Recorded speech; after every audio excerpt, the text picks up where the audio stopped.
تو آپ مشکلات میں جب صبر کی کوشش کرو گے، جتنی کوشش آپ کر سکتے ہو کرو، باقی کون ہمت دے دے گا؟ اللہ. ہم سب کو اللہ سے دعا مانگنی چاہیے، اللہ مشکلات سے بچا. ہم صبر کرنے والے لوگ نہیں ہیں، ہم تو نالائق ہیں.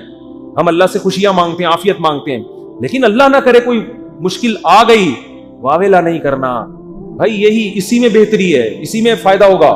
تو میں نے اس خاتون سے کہا کہ اللہ کہتا ہے کہ اس ٹینشن میں صبر کرو تو کیا ہوگا؟ اللہ راضی ہو جائے، اس کا بہت اجر دے گا. میں نے کہا آپ کل بوڑھی ہو کے آپ نے مر جانا ہے، اگر آپ کے 3 بچے بالکل صحت مند پیدا ہوتے ہیں بھائی، تو کیا مرنے کے بعد یہ قبر میں ساتھ جائیں گے؟ قبر میں بچہ نہیں جائے گا. معذور بچوں پہ جو آپ نے صبر کیا، یہ صبر کہاں جائے گا؟ قبر میں ساتھ جائے گا. صحت مند بچے ہوں، صبر کا موقع نہیں مل رہا، تو بچے تھوڑی جائیں گے قبر میں ساتھ. لیکن معذور بچے ہوں، آپ نے صبر کیا، تو وہ صبر قبر میں آپ کے ساتھ جائے گا. تو پھر انہوں نے ایک اور سوال کیا جو میں آپ لوگوں کو بتانا چاہتا ہوں. انہوں نے کہا لوگ مجھے کہتے ہیں کہ تم کوئی منحوس ہو، معاذ اللہ نحوست ہے تمہارے اندر، کوئی گناہ ہوا ہے جس کی سزا تمہیں مل رہی ہے، معذور بچے پیدا ہو رہے ہیں. یہ لوگ بڑے تانے دیتے ہیں نا، بچے نہیں ہو رہے تو اس سے کوئی گناہ ہوا ہے، کوئی بیمار ہو گیا، فالج ہو گیا. دیکھا ہم تو کہتے تھے بندہ ہی ٹھیک نہیں ہے. تو میں نے ان سے کہا، میں نے کہا یہ بات لوگوں کی غلط ہے، اس کو نہ سنیں. ہاں توبہ استغفار تو ہر ایک کو کرنا چاہیے اپنا، اگر کوئی گناہ ہوا ہے تو اللہ سے توبہ کرے، معاف ہو جائے گا وہ.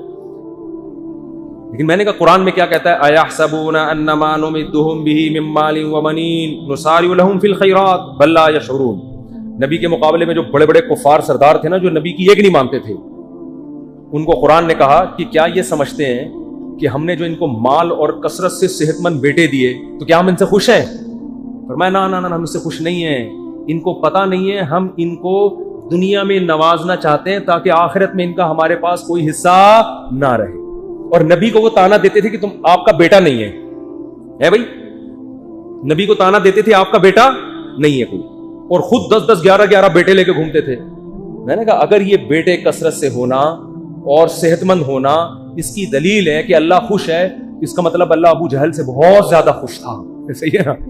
عتبہ ابن ولید سے اللہ بہت زیادہ خوش تھا. یہ خوشی کی دلیل نہیں. اس کا مطلب اللہ ہمارے سابق صدر تو ولی اللہ تھے. پھر تو ہمارے سابق صدر 5 سال کامیاب حکومت کر کے گئے ہیں، جو نہ ایوب خان کر سکا، اور نہ کوئی اور تاریخ میں کوئی ہمارا سیاستدان جو اتنی محنت کے بعد اوپر تک پہنچا وہ بھی نہیں کر سکتا.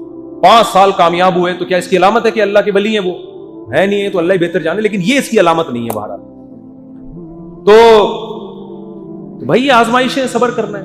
تو یہ تو اسلام ہی بتا رہے ہیں. اسلام کے علاوہ نفسیاتی ڈاکٹروں کے پاس تو اس کا علاج نہیں. اگر کوئی اچھا ڈاکٹر ہوگا تو وہ بھی قرآن و سنت ہی کا حوالہ دے گا آپ کو. دماغی بیماری ہے بھائی، گولیوں سے تھوڑی بہت کور ہو جائے گی. بچھڑا ہوئے محبوب کا غم گولیوں سے ہلکا